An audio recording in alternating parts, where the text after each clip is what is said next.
What's going on, man? It's your boy Jay Holley, and we are back with another episode of Unfiltered with Jesse Holley, episode 80? Episode 80. Thank you. You are far too kind. You could have been anywhere in the world, but I am so glad that you are here with me. I am Jesse Holley, the sports talk equivalent of Braille. People feel me when I speak. We do Unfiltered with Jesse Holley each and every week from the Playmakers. What's this, in the Colony? It's Michael Jordan spot. Michael Irvin. Michael Jordan. This is Michael Irvin's spot. So come on down to the Playmakers, man. Get great food, great drinks, great vibes, right? This is all about the vibes. The vibes are high at Playmakers. You might even run into Michael Irvin. I think he's actually here today. I think he's somewhere around here today. I haven't seen him quite yet, but I think I saw his car out front. So he's somewhere around here. We just haven't run into him. But you may run into him if you come down here to Playmakers in the Colony off of 121. So don't meet me here, beat me here every Monday and Thursday. Don't meet me here, beat me here. All right, man, you guys know how I like to get down. I like to give, let me say this first. Also, like, subscribe, hit the notification button over on YouTube. You can catch us on Spotify and Apple, wherever you get your podcast from.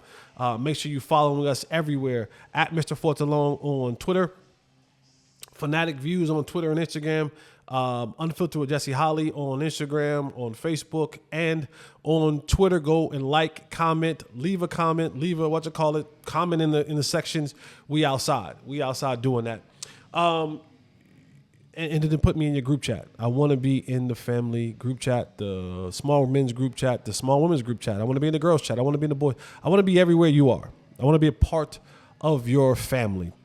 All right, you guys know how I like to get down. I like to give my motivation in the beginning because let's be honest, most of you are not going to be here in the end. And that's okay. I am not for everybody. But before you go, make sure you go and you check out at least 1 or 2 or 3 episodes. Give me at least 15 minutes. Like, listen through 15 minutes. And if you don't like it, then find another episode to listen to until you fall in love with me, because I'm definitely worth it for sure. All right, man, here is the word of the day, the motivation, the thing that gets you going before we get into this podcast. Is simply put, if the roots are strong, the tree needs not to fear the wind.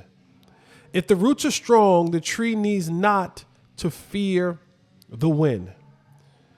Basically saying, man, whatever it is that you believe in, man, be deeply rooted in it. You know, you heard the great Michael Jordan and the great Kobe Bryant talk about, I don't fear anything that happens in the basketball game because of my preparation. I am so strong and convicted in my preparation. I believe in it so much that nothing can happen in any game. No shot, no opportunity that will come about that I will not be prepared for. But even in adversity, I still lean back on my training. The great Stan Van Gundy said, your training will either fail you or pass you. Well, however you train, when it's time to go to that, how deeply rooted is it? Whenever some adversity hits, how deeply rooted are you in whatever God that you believe in? How deeply rooted are you in your dreams? How deeply rooted are you in your discipline? How deeply rooted are you into the things that are going to carry you when there's no one else to lift you up? You have to be so dedicated in what you do that you're not worried about the storm. You are the storm. You're not worried about how fast and hard the wind may blow and which direction that it blows in, because you're so rooted in it that it won't move you. What people say or may feel about you. You are so rooted and confident in yourself that folks on this internet can't say nothing about you and affect your day, affect your feelings. folks that ain't never met with you or been around you or know you from a can of paint, you got to be rooted so much in your confidence that can't move you. So whatever those things are in your life, make sure you're deeply rooted in them so that even the tree doesn't have to worry about the wind. All right, man, let's get into this matchup. The Cowboys took on their division rivals, the Philadelphia Eagles, and took another shellacking. Another belt to tail. Another taken out to the woodshed. I told y'all before, when I was little, and some of you guys are the same way, and girls are the same way, my grandmother, when she got really upset at me or one of my brothers, she would make you go outside and get your switch. And you better not come back in here with a skinny one. You better bring back one of those whooping-worthy switches. And grandma would tear you up. And that's what happened again for the Dallas Cowboys.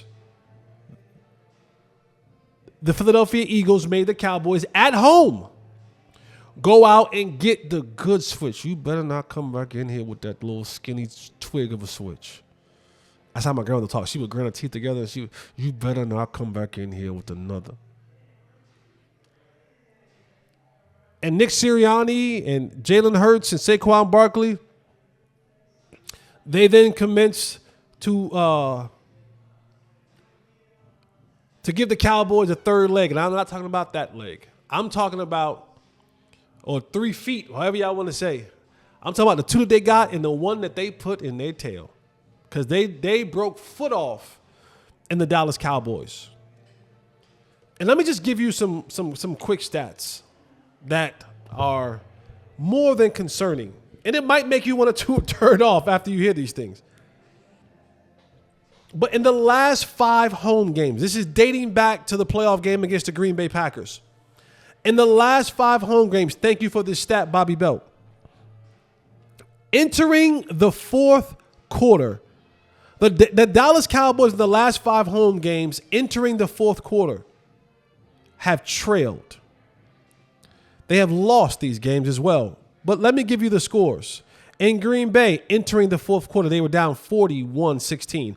Against New Orleans, entering the fourth quarter, they were down 49-19. Against the Ravens, entering the fourth quarter, they were down 28-6. Against the Detroit Lions, who I may call America's team. I'll get more into that later on. The Detroit Lions, entering the fourth quarter, the Cowboys were down 37-9. Entering the fourth quarter against the Philadelphia Eagles, the Cowboys were down 28-6. 3 out of those 5 home games, the Cowboys have not scored a touchdown.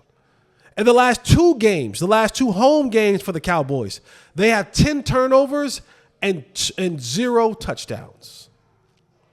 In the last 2 games, the last 2 home games for the Cowboys, 10 turnovers and 0 touchdowns. The Cowboys at home this year are 0-4 at home. They've been outscored 153-59.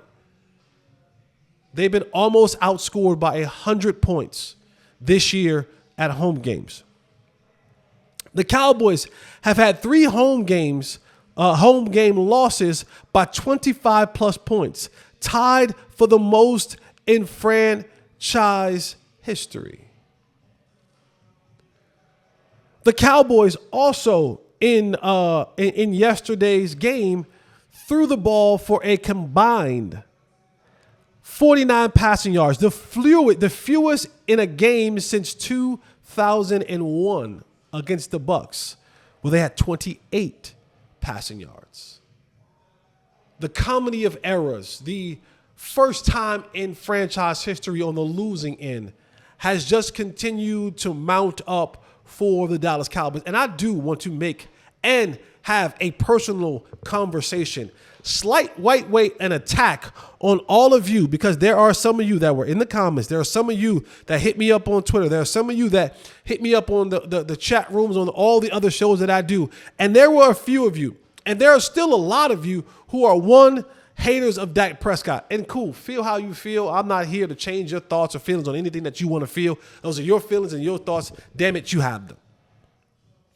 But there are a lot of you who were talking about, give me Cooper Rush. Cooper Rush was 5-1 and he did this, that, and the third. And shoot, I would have much rather seen Cooper Rush. This is going to get better with Cooper Rush. And that got the lineup. You got what you asked for. You got what you asked for. I told you guys a couple of years ago that what you saw in Cooper Rush during that whatever period it was more of an anomaly than it being a regularity. There aren't many backups in this league that come in here and are capable starters, because if they were, they'd be the starter. There's a reason that Cooper Rush is the backup. There's a reason that Cooper Rush will stay a backup. Nothing wrong with being the backup. I think the backup is the best job in the National Football League. To be a backup quarterback, Cooper Rush has been here for 7 years. And he's really only had to play in 7 games. 1 game a year when you break it all down. And he's 5-2 or 5-2. Yeah. Not bad. But this is what y'all asked for. So the thing that you guys are asking for, and then you got a chance to see Trey Lance. You got what you asked for. And you'll see more Trey Lance later on down in the season. But I don't know what you guys keep trying to make this thing out about Dak Prescott not being a capable NFL quarterback. And I'll tell you this. Shame on y'all who was praying and asking for Cooper Rush, because, boy, was that bad. But I'll say this. As the Cowboys are watching today's film, and I watched a little bit of the game when I got home last night after my post-game show, and I was a little bit half asleep when I watched it. Then I watched it again after I worked out this morning, and the Cowboys should be kicking themselves a little bit, because if you watch that first half, boy, did the Philadelphia Eagles give them every opportunity to be in that game. The Cowboys had a really good run opportunity happening, run game that was going on. Rico Dowdle at the half had 10 carries for 50 yards. That's 5 yards a carry. I know I went to public school, high school, and college, but the math tells me that's 5 yards a carry. Your quarterback was throwing that 2.1 yards a throw. So you were almost doubling up on the run game what you were actually getting in the passing game. I'll tell you, you don't have to go and look. Rico Dowdle finished the game with 12 carries. Hear what I said. That at halftime, when it was 14-6, still very much in the game, you stopped them, they gave the ball back to you. Rico Dowdle went into the locker room at halftime, and he had 10 carries. The game wasn't out of reach. You were down 14-6. You were down 1 score. And you stopped them on the first 3 and out with 3 and out coming out of the half. Rico Dowdle finished the game. Went into halftime with 10 carries and 50 yards. He ended the game with 12 carries for 53 yards. I don't get it. I don't understand it. Kellen Moore, the offensive coordinator for the Philadelphia Eagles, gave you every opportunity. For the life of me, I do not understand. I cannot comprehend for you, Kellen DeMontre Moore, to have arguably in this season the second best or the 1B of running backs in the league. And you can say King Henry is 1 and Saquon right now is 2, or you can argue that Saquon 1 is King Henry is 2. Argue amongst yourselves. Leave it in the chat if you want to. But you got one of the 2 best running backs in the game right now. And you're going up against, you pick any metric you want. Average yards per game, average yards per carry, average yards expected to give up per run, whether the box is full or not. Like, you go to any defensive run metrics, and the Cowboys are either last or in the bottom 3 of the league. And you decided that you were going to pass the ball an ungodly amount of time in that first half, which led to your quarterback being sacked not once, not twice, not 3 times, not 4 times, but 5 times in the first half, which led to your quarterback being strip sacked, fumbled, which led to your quarterback throwing an interception. If I came from the moon and logged into a computer on Earth and just looked at the box score, not the score, actual score, but the box statistics of the game, and I saw Jalen Hurts had that many passing attempts, I'll tell you what he had to have. It's right in, let me see here. Saquon finished with 20 passing attempts. I think he had 6 in the second half. So 14 passing attempts in the first half, and he would have had 5 sacks, an interception, and a fumble. I would have told you that the Cowboys are winning this game clear and smooth. That's what I would have believed. I would have believed that if that was the stat that I was looking at halftime, that the Cowboys were winning this game. And the defense showed up. They finally got Micah Parsons back. He was creating ruckus like he's supposed to. Demarion Overshown, who I am very, very high on right now, he went out a little bit with a knee injury. I hope that that's not something that's major. But you were getting the guys that you needed. Demarion Overshown was playing with his hair on fire. Micah was creating havoc. Trayvon Diggs found his hands and got an interception in that game. But offensively, you couldn't give your defense nothing. Your defense gave the offense the ball on the plus 10-yard line in Philadelphia's territory, going in to score. And they got 3. No, they didn't even get 3 on that particular drive. Zeke fumbled at the goal line. So instead of the game being 10-7, you fumbled it away. You fumbled it away. You gave the ball to Zeke again. And he fumbled. After you try to complete a pass in between 2 players, which they said they couldn't see because of the sun. We'll talk more about that. But feel how you feel.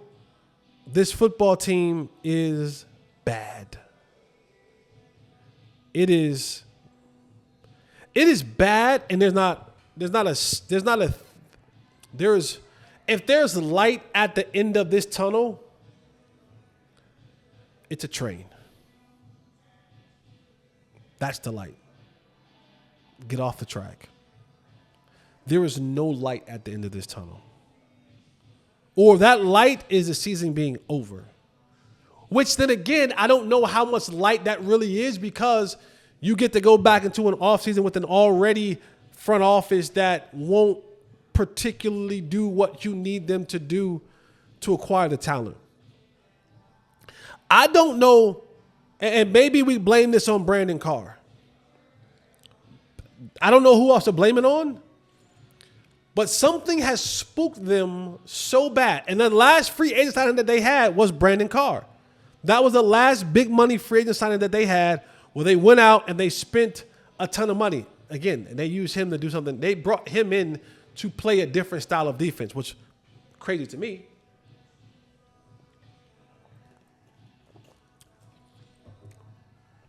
But that almost feels like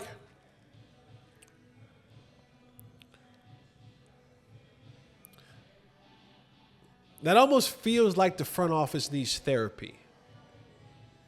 It almost feels like something so traumatic that happened in your childhood that you just weren't able to shake. There were some trust issues. Sounds like one of my therapy sessions, actually. Because there was so much trust issues that I had as a child that I didn't trust people as an adult, man or woman. And it wasn't until I got some help that I was able to work myself through a place where I'm able to trust people now. But it feels like the Cowboys front office needs a serious therapy session, because the last time that they went into the offseason, and we've heard Jerry say, you would be shocked and amazed about the size of the check that I would write if it meant I got a Super Bowl. Well, you need players. And the Cowboys overall, they've had some really big misses, right? Your Luke Schoolmakers come to mind. Your Mazi Smith comes to mind. But they've had some really good drafts and developed some really good players. Trayvon Diggs developed into a pretty good player. If Deron Bland can come back from his foot injury, he was being sought out to be a really good draftee. And, you know, they've drafted Zach Martin and Tyron Smith. They drafted Zeke. Zeke was good. They found Dak Prescott in the 4th round. I mean, there are players littered all across this roster that they were drafted well and been able to be developed. Jordan Lewis, another name to come to mind. But it feels like there was something that happened in that last time that they actually went out and spent money in free agency that has scarred them. And you can't tell me about salary cap. You can't tell me about all that other stuff because I'm watching other teams in this league spend and build teams through free agency, through trades, through the offseason. I'm watching it happen. I'm watching it happen in real time. And so when you see that and you look up and you go, well, if you want to build a team, then go and play the money. Yeah, you paid money to Dak and you paid money to CD and you're getting ready to have to pay money to Micah. But those 3 aren't going to be enough. And you let guys go that were really good in this roster last year and thought that you want to just waltz into this season and have success. And you haven't. And this game was indicative of that again, because even when you had your defense play pretty good football, your offense was so bad that you scored 6 points. Thank God for Brandon Aubrey. Another thing that you probably found and developed. But look around the league. This thing is passing you by. Like in style, in performance, in acquisitions, it's passing the Cowboys by. And I'm sorry, and I hope that you continue to tune in because I need you to continue to tune in. But I don't see anything in sight as far as the rest of this season that leads me to believe that there's going to be any turnaround. I know what Trey Lance is. You ain't got to keep saying, we need to put him out there to see what he is. I know what he is. I saw it. I saw him throw 5 interceptions in the preseason in the red zone. 5. Against guys, with all due respect, who's selling insurance. The guys that he was playing against are selling insurance right now. How to all of my insurance agents. They're doing, the guys that he threw 5 interceptions to are getting their real estate license. Shout out to all my real estate people. The guys that he threw 5 interceptions to are working on a truck with their CDLs. I got my CDLs. Shout out to all the guys that got the CDLs and the gals, but the guys in particular. So what happens when you put him in with a real defense, with a real scheme? Yeah, he may be able to run around a little bit and pick up some yards. That ain't sustainable. And you guys are going to see. You're going to see because he's going to get a chance to play. And whether it's against Houston or whether it's Washington or New York, whoever it is, he's going to get a shot. He's going to get a full shot to go out there and play. And you're going to see what life is like for one of these backup guys that you guys have been begging for. What happens when they got to go play with the big boys and your team isn't complete. When Cooper Rush, and he didn't play that well back then, he just didn't make a lot of mistakes. Had a good running game, had a really good offensive line, had a top 10 defense. That matters. That matters. If Dak Prescott would have played in that game yesterday and everything went the exact same way, the Eagles would have been on their heels in the second half. Potentially maybe even losing. They may have edged one out at the end because they're just better talent-wise. But if Dak was playing, that game would have been different. That's the separating part about it. But if there was a positive that I took from this game, got to give love to my Tar Heels. Awesome Richards, who stepped in for Tyler Guyton. And I do want to say about Tyler Guyton, I heard Brian Broaddus say this, And I'm not saying that what Brian Broad is saying is true. I'm saying what Brian Broad has said has happened before. Tyler Guyton missed another game where didn't hear much about. He was on the injury report, but you didn't hear much throughout the week about him being not playing. And then you get to Sunday and he's not playing.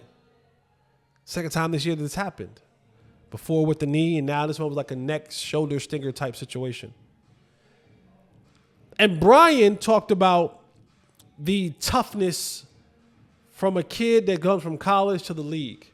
And knowing and understand the difference of being injured and being hurt.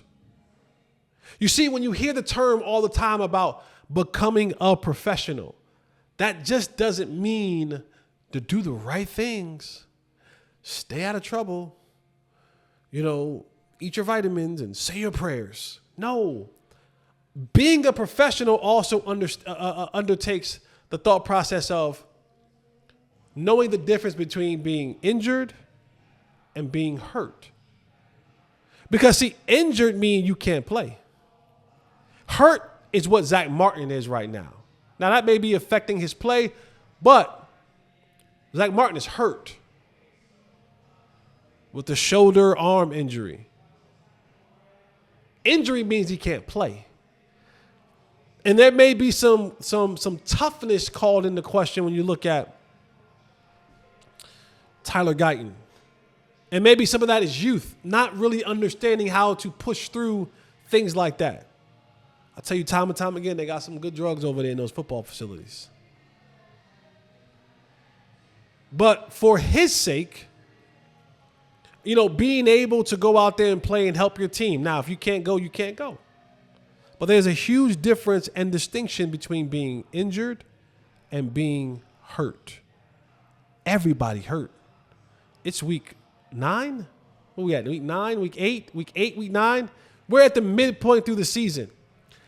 Everybody is dealing with something. Everybody has a shoulder, a knee, a back, an ankle, a foot. It's week 10. Everybody's dealing with something. Everybody. Look right there on your offensive line. There's a bunch of folks out there dealing with something. You got to be able to differentiate the two. And if your teammates can't count on you, that's a tough road to toe. And then you give a guy like Austin Richards an opportunity to come in and actually play well. Now, will he be able to beat you out for a spot? No, you're a first-round pick, so they're going to give you every opportunity. But what they won't give you too much longer is the benefit of the doubt. And they'll start looking for ways to replace you eventually. But this Cowboys team, man, it's just a flat-out bad football team. I don't know what more to say about it. When you don't have a quarterback, this is the result. You look across the league, man, quarterback is important. It is the sole reason why you will win a lot of football games, or you'll lose a lot of football games, depending on how that position plays.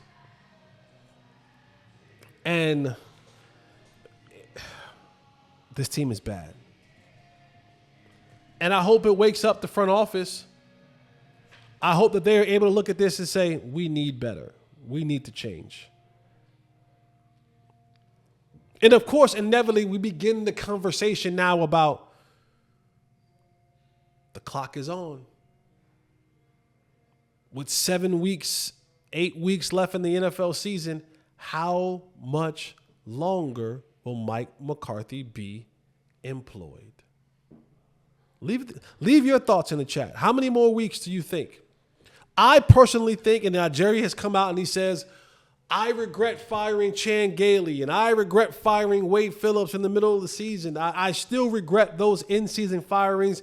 And he reassures us over and over and over again that Mike McCarthy's safe. Right now, with 7 weeks left in the season, I did the math earlier. Mike McCarthy was guaranteed $5 million this year. With 7 games left, in the season, $5 million broken down over 17 weeks, he's due just a little bit over $2 million. Now, is that money that Jerry's worried about? I don't know.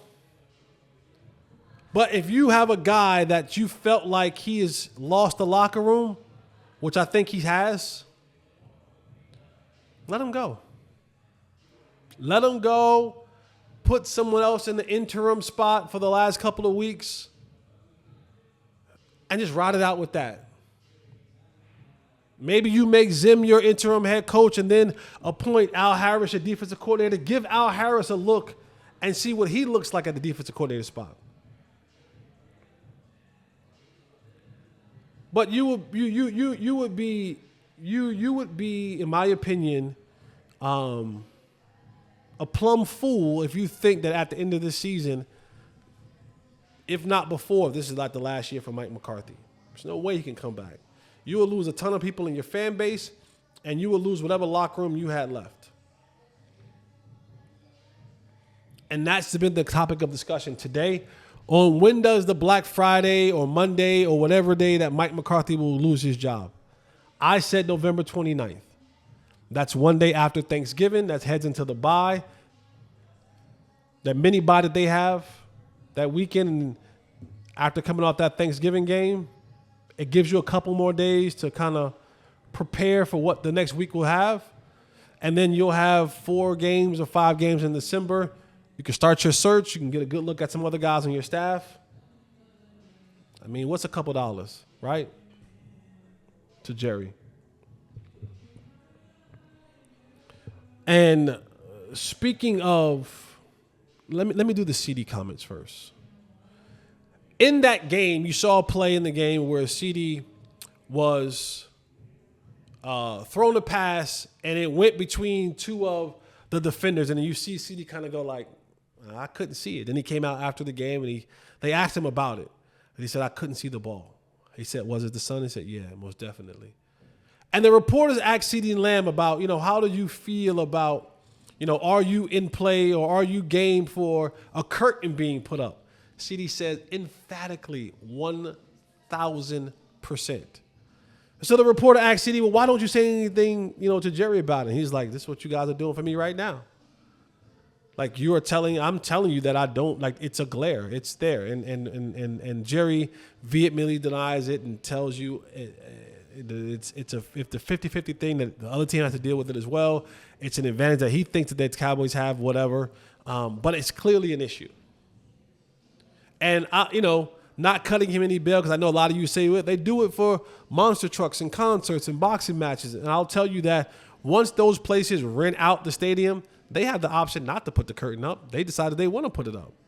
And Jerry has the same option. But for whatever reason, his baby, his $1 billion baby, he refuses to put up the curtain. Whatever. If your team and your players are telling you that this is something that bothers them, I don't know the levels or the reasons why you would be as stubborn as you are about it and not give them what they asked for in those moments like that. But it's an issue. And maybe if you score in that position, I don't know if that changes the outcome of the game, but it does change that game in the moment. You take the lead. You now kick the ball off, and maybe you get a fumble again. You make them have to drive the length of the field. Like, the things can change when you score. Your momentum is there. The crowd's into it. Everybody's feeling a little bit more amped. The more pressure is down put on the Philadelphia Eagles. But what the hell do I know? But we got to get into a conversation that was had from one Micah Parsons. After the loss of this game, reporters came in there, and one of the reporters asked Micah about the job security of Michael from Pittsburgh, the head coach, Mike McCarthy. And I'm going to read what Micah's response was to the question, and I want to make sure that I get it right. The reporter asked Micah, what do you tell people who are wondering if Mike McCarthy will be your coach next year? Now, before I say what Micah said, I do want to say that as someone who works in the media, as someone who's been in the locker room, as a media person, we want players to talk. We don't want the company answer. We don't want the chat GPT answer. We don't want any of that. We want the real answer. And so I think sometimes Micah tries to give you the real, and he tries to give you these super articulate and strong answers because he's someone who works in the media as well. But sometimes I think that Micah may say too much. So the reporter asked Micah, what do you tell people who are wondering if Mike McCarthy will be your coach next season? Micah responds with, that's above my pay grade if Mike is coaching next year. That's a good place to put a sentence and leave it. Like, that's a good place. And for Micah to be in his 4th year in this league, you have to understand, like, being around the media, you work in the media, you're a president of Bleacher Report in the section of that you podcast in. Saying that's above my pay grade if Mike is coaching next year, period. That's where you could have stopped right there. That's above my pay grade. But you didn't. You kept going on. He said Mike can leave and go wherever he wants, meaning he can leave and go and coach wherever he wants. I am full agreement with you. Because Mike can. Mike can go and coach wherever he wants. Whether they give him a job next year or not, he has the freedom to go and to coach at any level, at any position that he wants to. But Micah doesn't stop there. Because he could have put a period right there. Then Micah said, the guys I kind of feel bad for are the vets like Zach Martin, who might be in their last year or close to it. That's who I want to hold the trophy for. You want to win games and do big things with legends like that. I 1,000% agree with Micah. I do.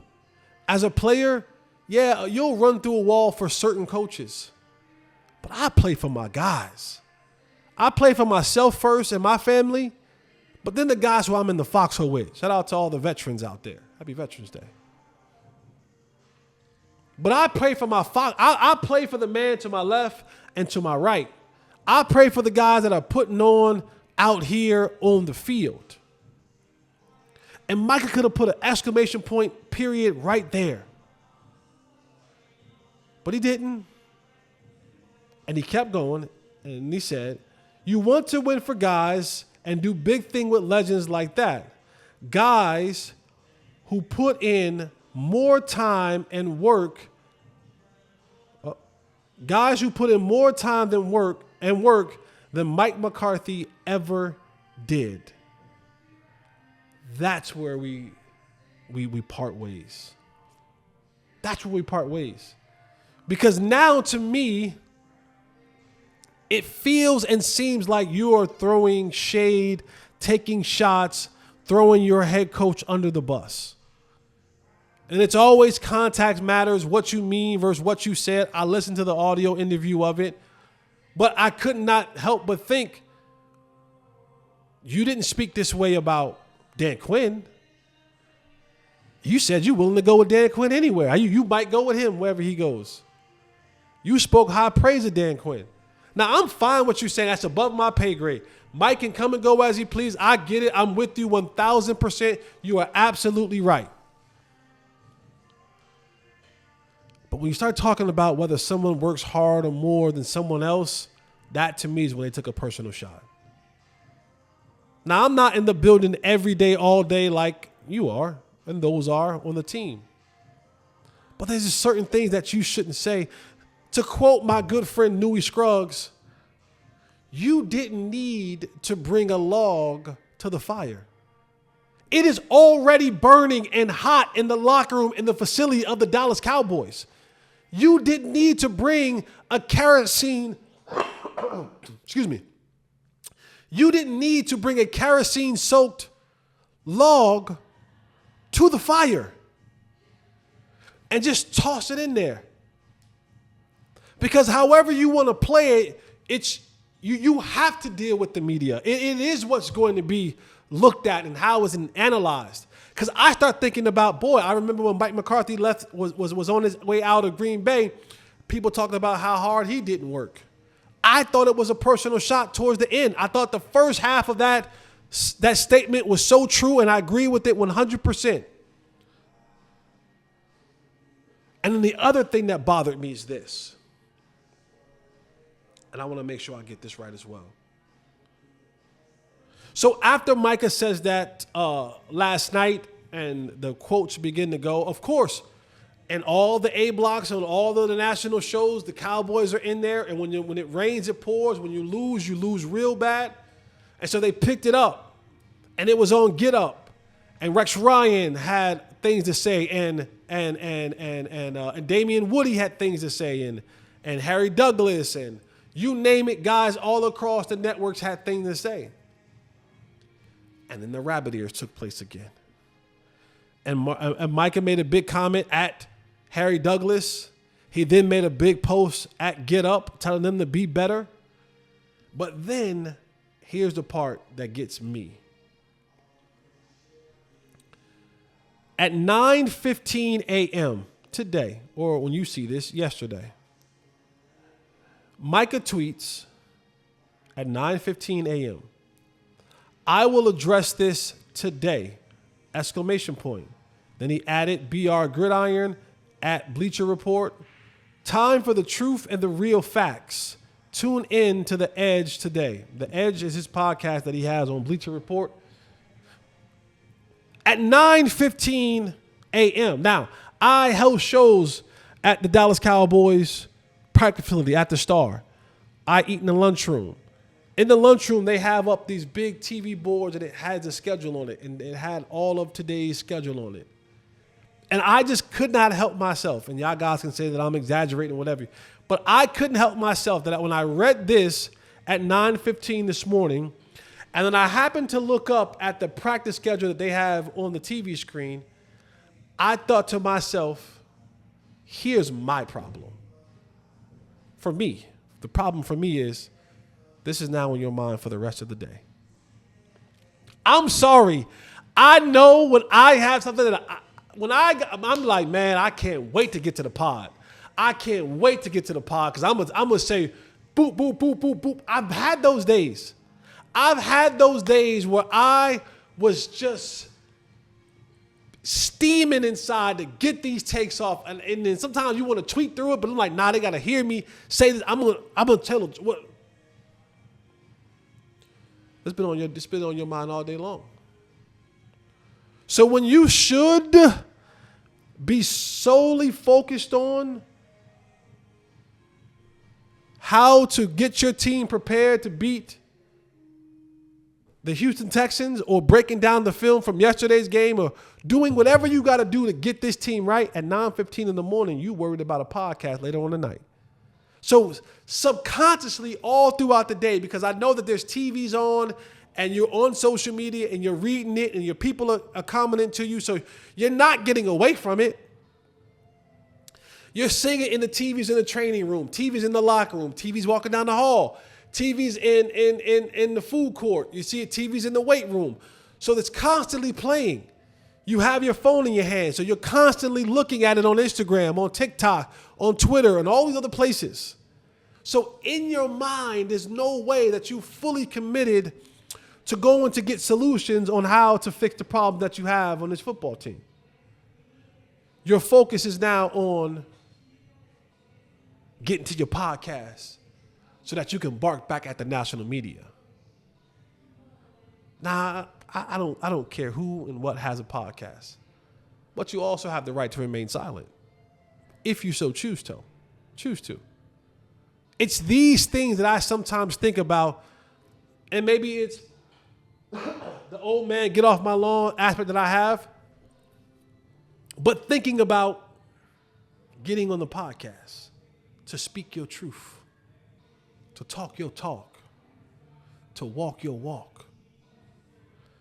when I should be locked in 100% on trying to get this guy. Because you told me that you wanted to do right for guys like Zach Martin. You wanted to see those guys. But at 9:15 in the morning, you as the country folks say, you tongue wrestling. You tweet wrestling with national media.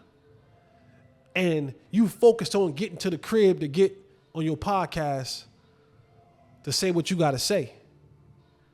When I just read the stats off, in the last 5 home games, you've trailed in every fourth quarter. In the last 2 home games, you've had 10 takeaways and 0 turnovers. 10 turnovers and 0 touchdowns. In the last 4 home games, you've been outscored 153 to 59. In the last 3 home games, the losses by 25 points or more has tied for the most in franchise history. But I got to speak my piece on my podcast. Again, I don't have a problem with the podcast. I get it. It's today's world. I'm telling you this from a podcast. But I don't have a football game to play. I guess you live and you learn, and there's lessons that have to be made, that have to be learned over time. And this is another one lesson that Micah will learn. But at 9:15 in the morning, that you shouldn't be, after a loss, after an embarrassing loss, after a 34-6 loss, you shouldn't be tongue wrestling with folks on social media. You're playing for the worst defense in the National Football League. I don't know if everyone cares about you speaking your truth about a comment about you made in a post game. That's just me. All right, man. Let's get to the rest of this. I want to declare. I want to declare on Veterans Day. Was it happy birthday to the Marines? That's the ones that go hoorah? Is that Marines? Hoorah! I think so. Happy birthday to you guys. God bless America. I'm so thankful to live in this country. Sometimes. But I'm here to declare and decree the title of America's team needs to be shifted. You need to take the mantle, take the nameplate off the mantle of the Dallas Cowboys as America's team, and we need to shift it. I know this may come to a shock to a lot of you, and I know this may even make a lot of you mad at me and upset at me and hate me and say mean things about me and talk about I've only had one play and that my hairline's receding and that whatever you want to say about me. I get it. I understand that it may take you to that point. Don't worry, when I get my money up, I'm going to Turkey. I'm going to get my hairline back. And that's right. I only had one big play in the National Football League, but please never forget it was in the National Football League. And you and I are further than you think we are. We're not close. We're not the same. In the words of the great Kendrick Lamar, they not like us. But I have to remove the title, take it off the back of the nameplate, unstitch it, and remove it, and say the new America's team, to me, is the Detroit Lions. Dan Campbell has become the new America's coach.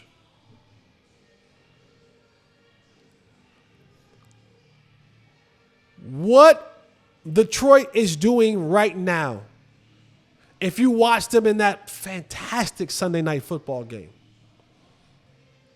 and you watch them over the last couple years, they represent what the American people are far better and greater than the Cowboys do.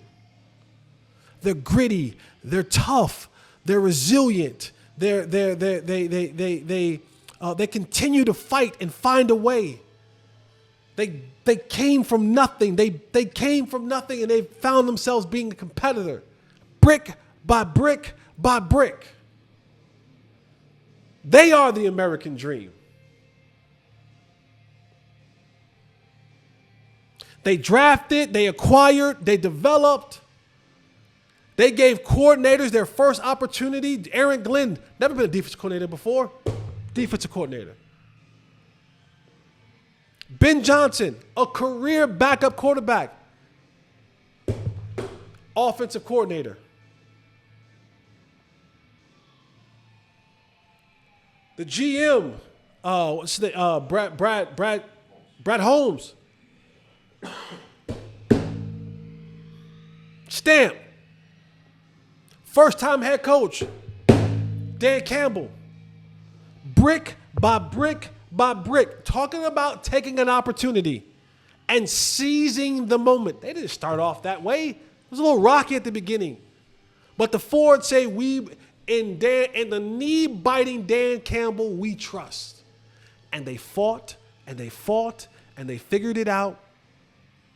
And here they are right now, 8-1 football team. I know Kansas City has the best record, and they have the history and the lineage, and they have Mulatto Jesus at quarterback. So we're going to give them a lot of praise and credit, as we should. There's not a better football team in the National Football League right now than the Detroit Lions. I don't care what Kansas City is doing right now. They have the better record, not better football team. They're not. They may have the better quarterback because he's just Patrick Mahomes. Not a better football team. They may have Chris Jones, who might be the best defensive lineman until Aiden Hutchinson got hurt. Still not a better football team. The Detroit Lions, to me, America's football team right now. They are America's darlings. They are America's sweethearts. And if I have to root for another team this year, it's the Detroit Lions. And not only are they, now I will say, Jared Goff, I was rooting for you in the MVP race. You just lost it.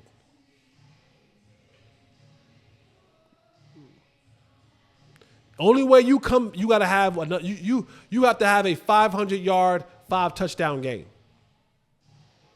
But you threw 5 picks last night.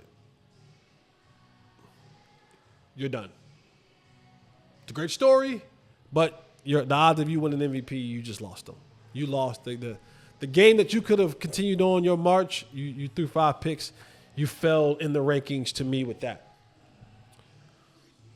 But you talk about America's team and the way that they fought and grit. They even have an American story. You guys know I love me a good story. From rags to riches, from nothing to something, from the valley to the mountaintop. If you happen to watch the game the other night where the Detroit Lions defeated the Houston Texans 26-23.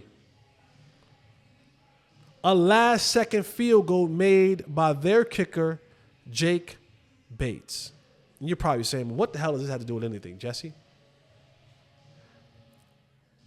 Jake Bates, a year ago, was a brick salesman in Houston, Texas. And he had some tryouts and got cut in training camp and was at the crib and said, I got to do something. Now, I've heard of brick masons, bricklayers. I've heard of brick breakers. I ain't never heard of a brick salesman. How you sell bricks? I don't know. Maybe he worked at like one of those rock quarries or where they had the center blocks and the red bricks and the other bricks and people came and bought them and bought houses. Maybe that was it. But he was a brick salesman a year ago. And now he's busting down the goalposts for victories against a very formidable opponent on the road. Like, though, I love you guys. You're talking to Mr. Fulton Long. I love stories like that. Guy who has some soccer background in college and, things didn't quite work out, tried some other places to play. And then now he's the starting kicker, kicking game-winning field goals for the Detroit Lions. Talk about America. Talk about living the American dream. I gotta put the title, and I know you're gonna be like, Jesse, this thing go. We talk about history. I know I'm Roger Staubach, and he flew a pilot. He was a pilot, and I got it. I got it. He came back from the Cold War. I get it. Okay. And Chad Hutchinson was. I get it. And 5 Super Bowls 30 years ago. Okay? I'm not denigrating or desecrating the history of the Cowboys. I'm just saying right now that title needs to go to someone else. Miss America can't be Miss America every single year. It go to somebody else. Miss America get old and get a little ugly. Sometimes that title got to be removed. The fastest man in the world ain't the fastest man in the world every single year. Sometimes that title get removed. I'm saying right now, unstitch that nameplate off the back of that jersey. America's team should now be placed on the Fighting Motor City Dan Campbell's, the MCDC's, Detroit Lions. Tell me what y'all think. Leave the comments in there. I'll see them. I'll read them. Some of y'all will cuss me out. It's all good. A little spicy on the sideline. You know I love a little spicy. If you watch the game, the San Francisco 49ers, 5-4 right now. They're figuring out their way. Christian McCaffrey, Ed's son, back in the fold. And they're fighting. They're trying to get their groove back. And I will say that tempers do sometimes get a little bit heated on the sidelines. But you saw the exchange between Deebo Samuels and Tabor Peppers. After the kicker for the Niners missed his 3rd field goal of the game. What's the field? Oh, Moody. Jake Moody missed his 3rd field goal of the game. As he was walking off, Deebo Samuels walked out there. He had some words. Probably was telling him, "Hey, get locked in, bro. We trying our damn best. We need you to cook and kick." And I'm sure that Tabor Peppers, defending his kicker, jumped in the mix and was like, "Man, chill, bro. You go worry about the offense." And Deebo kind of like neck push choked him out the way. I thought Deebo was wrong. I do understand frustrations. I do understand when you're fighting and you do want special team players. That's why I be telling y'all, kickers ain't really real people. They don't really treat kickers like football players. It's like, bro, we got one job. I'm outside really working my tail off, and I need you to kick a 44-yard field goal, and you to mix 3. But maybe Deebo was the reason why that as the clock went to expire at the end of the game, Jake Moody from the snap from Tabor Peppers kicked the game-winning field goal to give the Niners a victory. They're going to need some apologies. You can't do that, Deebo. You can't put your hands on folks. I don't care even if your name Deebo, because you wouldn't do that to Trent Williams. If the O-line ain't blocking and they sacking Brock Purdy left and right, they sack Brock Purdy 5-6 times, you ain't going to put your hands on Trent Williams. You won't do that to Trent. You won't go do that to George Kittle. You won't do it to Fred Warner. So don't do it to the kicker. Have your frustrations. I'm cool with you even saying something. You're one of the leaders on this team. But if you wouldn't put your hands around Trent Williams' neck and mush him, don't do it to them. Because you know who you could do that stuff to. Because you wouldn't do it to George Kittle. You wouldn't do it. You wouldn't do that to Fred Warner. You wouldn't do it to Dre Greenlaw. You damn sure wouldn't have done it to Trent Williams. Because you'd have been on IR. Because Trent would have folded you up. So don't do that. Don't be a bully, bro. Frustrations, fine. Saying something, fine. Being mad, fine. Cussing, fine. Fussing, fine. Don't put your hands on folks. Not another man. Especially if you don't have a history of doing that to folks that you know you can't get away with that with. Putting your hands on a snapper, screaming at the kicker, you don't get no cool points for that. That's like beating up the little nerd in the neighborhood. You don't get no points for that. Go beat the bully up. Go beat the bully up. Go get in Trent face. You want to impress me? You want to get some cool points from me? Go get in Trent face. Go get nose to nose with Dre Greenlaw, Fred Warner. Yeah. Don't give me that spicy Santana stuff with the kicker. Don't give me that flamboyant stuff. Don't break fly and be really Deebo with the kicker and the snapper. Go be Deebo with Trent. You want to impress me?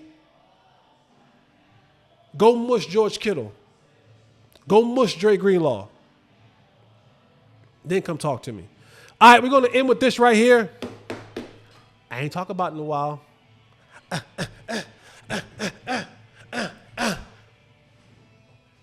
Coach Prime. Shout out to the Colorado Buffaloes. I hope they praise as loud as they hate.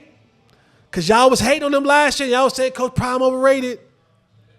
Coach Prime ain't going to do this. He ain't going to do that. The Colorado Buffaloes currently sit at 7-2. Bowl eligible. You got to give that man his credit. It took a program who had won, I think, 2 games prior to the last 2 seasons. Put the foundation in last year. Won 5 games. 4 games, 5 games last year. Y'all said, oh, yeah, all the hype around Deion. He got in that portal. He got back to work, kept his head down. Shout out to Warren Sapp. I didn't think he'd make it through the season. Don't make me wrong. Don't prove me wrong, Warren Sapp. But y'all didn't give Deion no credit. Y'all was like, oh, he all talk. All hype, all about himself. He got 2 potentially top 10 picks, Shedeur Sanders and Travis Hunter. Sitting at 7-2 right now, it looks like that they will play if they continue on the path that they've on. Just blew out Texas Tech at Texas Tech. A tough environment to play in down there. They throwing tortillas and all that other nonsense. Tech is a wild environment. And they started down 13-0. Stormed back to blow Tech out, where they sit at 7-2. They are on the path right now to play in the Big 12 championship game. And if they have to play a BYU in the Big 12 championship game and they win, y'all know what that means, right? You know what happened when you win your conference and you win a Power 5, right? Huh? Yeah, you do know what happens, right? Y'all do know what happens, right? Yeah, you automatically in the college playoffs. You win your conference, you in the Power 5, you get an automatic bid to the college. If Deion make it to the college football playoffs in his second year, a lot of y'all gonna be eating crow like it's a Carhartt jacket. Yeah, 9 on it. Make sure y'all, as loud as y'all was hating, make sure that y'all is talking about that man. 7-2 in year 2. Move conferences. And y'all think, oh, this is about to end. Guess what? Guess what your boy Deion did again? Because Shedeur going to the league think, well, when Shedeur leaves, this is all over. Ain't nobody working the portals and these recruitings and these people like Deion Sanders and his crew. They just flipped Julian Lewis, 5-star quarterback from USC, Fighting Trojans. USC.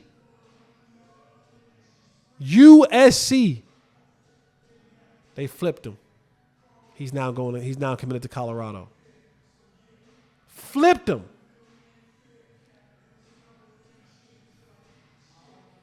Y'all better get a little Prime a little credit now. Y'all go ahead, give Prime a little credit. Y'all go ahead and swallow your pride. I know it's going to be a big lump in your throat, but let it pass through. Swallow your pride and then fix your mouth and your tongue to give Deion some credit and the Colorado Buffaloes some credit and his coaching staff some credit. In his second season, he has his team bowl eligible. In his second season from a program, this ain't a program that was thriving. It's a program that was losing horribly. Who people was putting them on the schedule for homecoming. You know what that means. When you on somebody, when you the away team for somebody homecoming, you know what that means. You know what that means. To now coming to a place where a lot of y'all don't want to see him. Give that man some praise. All right, man, that's it for me, buddy. I'm out of here. Remember, if the roots are strong, the tree need not fear the wind. Get rooted in something serious. Don't do that rooted that the Cowboys are doing. Do some real rooted stuff right there. All right, man, I'm out of here. See you guys the next time. Remember, follow us everywhere. I almost forgot this. Eliminate the contingencies. I'm out.